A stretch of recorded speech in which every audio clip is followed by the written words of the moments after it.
Hey, what's up, people? Piz out here, and today I want to talk to you guys about the newly released Texas Chainsaw 3D. Not Texas Chainsaw Massacre 3D, just Texas Chainsaw 3D, because who's got time to say the whole thing? Texas Chainsaw 3D picks up pretty much directly where Texas Chainsaw Massacre, the original 1974 film, concludes. The sheriff of Newt, Texas has showed up at the Sawyer residence. Yes, they are the Sawyers. They're not the Hewitts or whoever. They're Sawyers, and they're damn proud of it. And as he's in the process of trying to talk Drayton Sawyer, aka the cook, who in Texas Chainsaw 3D is played by Bill Moseley, who we all know as Chop Top from Texas Chainsaw Massacre 2, which Texas Chainsaw 3D says never happened. As all that's taking place, a lynch mob from the town, a bunch of local yokels show up. All hell breaks loose. We get cameos from Gunnar Hansen, from John Dugan, from Marilyn Burns. And we are pushed into present time. We meet a young lady who turns out to be she was born a Sawyer, adopted, but she's just now realized that she is a Sawyer, and she has inherited the Sawyer estate. And bad stuff starts to happen. Texas Chainsaw 3D. The first 10 minutes, the opening sequence with footage from the original film edited into it that led into the shootout at the Sawyer residence. I'm right there with you. I enjoyed it. There were a lot of nods to the original Chainsaw. It actually felt like they were paying tribute to that movie, which, if you're paying tribute to the original Texas Chainsaw Massacre, I applaud you. Once we get into sort of the present tense storyline involving this young lady who's just found out that she is a Sawyer and she's inherited the Sawyer estate, and her friends, and they're setting out to drive to the Sawyer estate, and blah blah blah.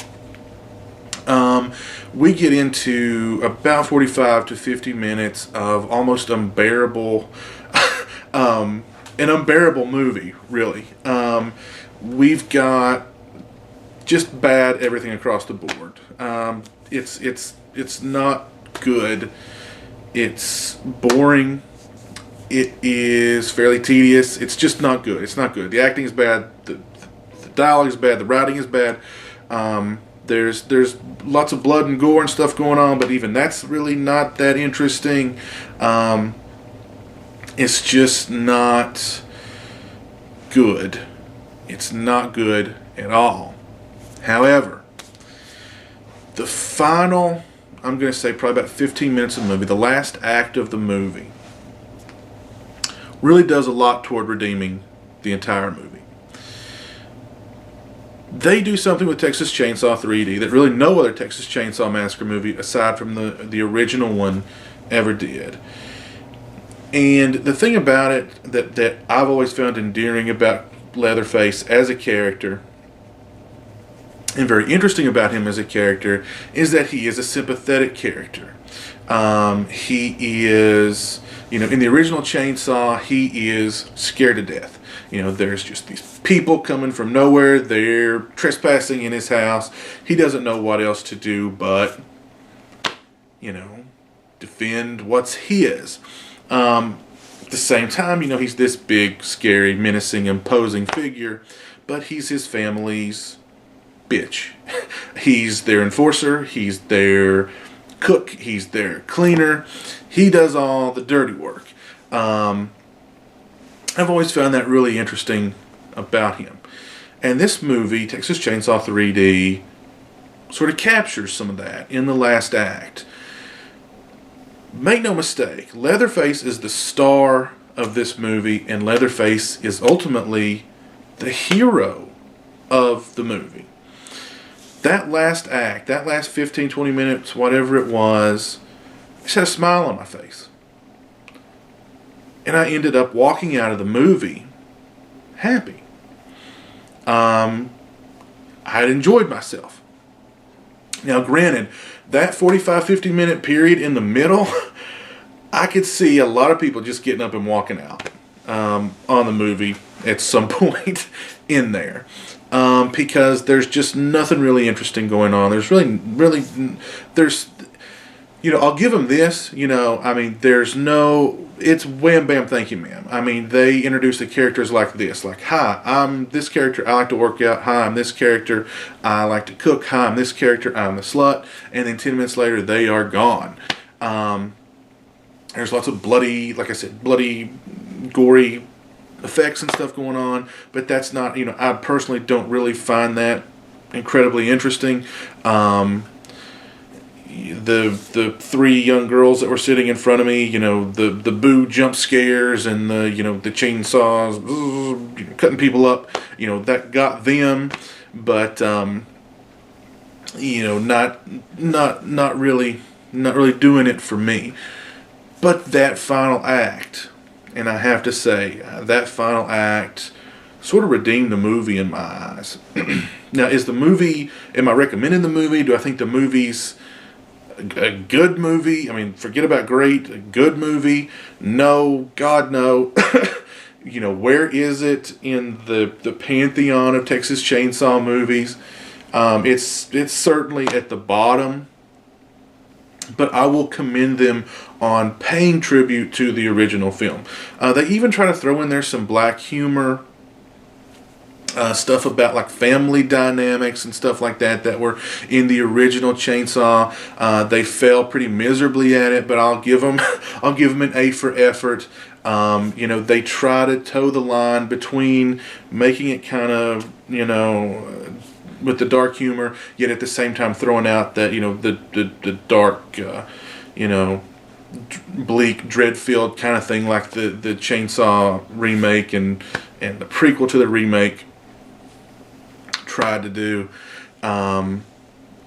They kind of, that middle section of the movie they really don't know. It seems like they really they just had no idea what the hell they were doing, and then they just sort of, I don't know, either by happenstance or, somebody was like, Leatherface, this movie's Texas Chainsaw, the star's Leatherface, let's make him a star. And like I said, at the end of it, Leatherface is the hero. Leatherface is the sympathetic character. Everybody else in the movie, they are distant co-stars to Leatherface. And that's really okay by me. I walked out of there having enjoyed it. Am I going to recommend it? No. But for me personally, I walked out of there enjoying it, and I felt like,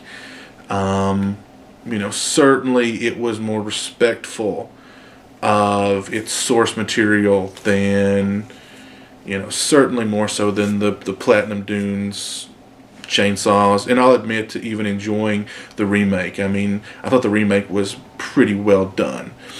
I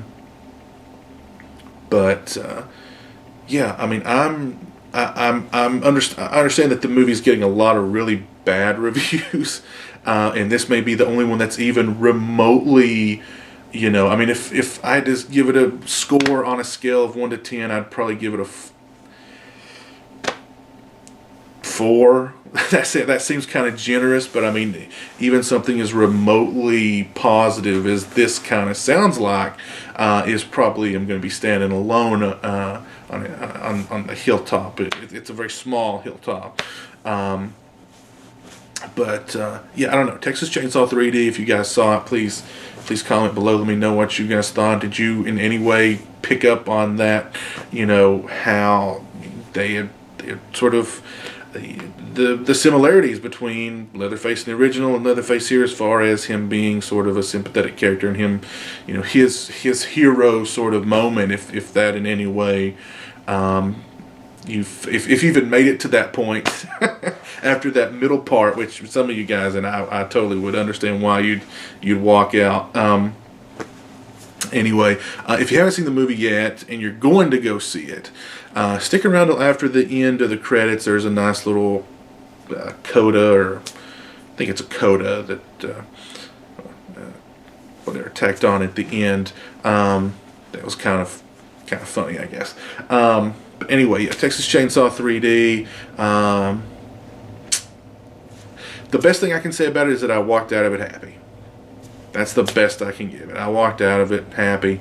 I went to a frozen yogurt place afterwards, and I got a big thing of vanilla frozen yogurt that I put almonds, white chocolate chips, and nuts in, and I thoroughly enjoyed that yogurt after sort of enjoying Texas Chainsaw 3D. So, yeah.